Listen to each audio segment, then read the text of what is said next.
कृपाचार्य व कृपि के जन्म की कथा। कृपाचार्य महाभारत के प्रमुख पात्रों में से एक थे।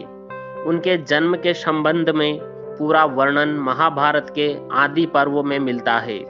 उनके अनुसार महर्षि गौतम के पुत्र थे शरद्वान। वे बाणों के साथ ही पैदा हुए थे। उनका मन धनुर्वेद में जितना लगता था उतना पढ़ाई में नहीं लगता था। उन्होंने तपस्या करके सारे अस्त्र शस्त्र प्राप्त किए।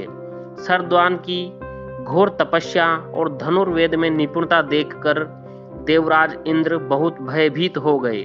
उन्होंने शरद्वान की तपस्या में विघ्न डालने के लिए जानपदी नाम की देवकन्या भेजी।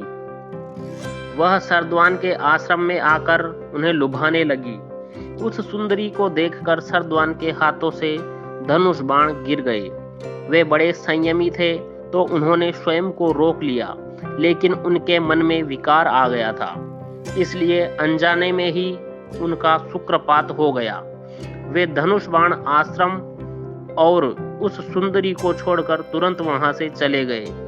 उनका वीर्य सरकंडों पर गिरा था, इसलिए वह 2 भागों में बट गया। उससे एक कन्या और एक पुत्र की उत्पत्ति हुई। उसी समय संयोग से राजा शांतनु वहां से गुजर रहे थे। तभी उनकी नजर उस बालक व बालिका पर पड़ी। शांतनु ने उन्हें उठा लिया और अपने साथ ले आए।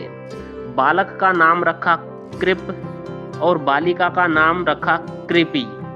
जब शरद्वान को यह बात मालूम हुई तो वे राजा शांतनु के पास आए और उन बच्चों के नाम, गोत्र आदि बतलाकर चारों प्रकार के धनुर्वेदों, विविध शास्त्रों और उनके रहस्यों की शिक्षा दी।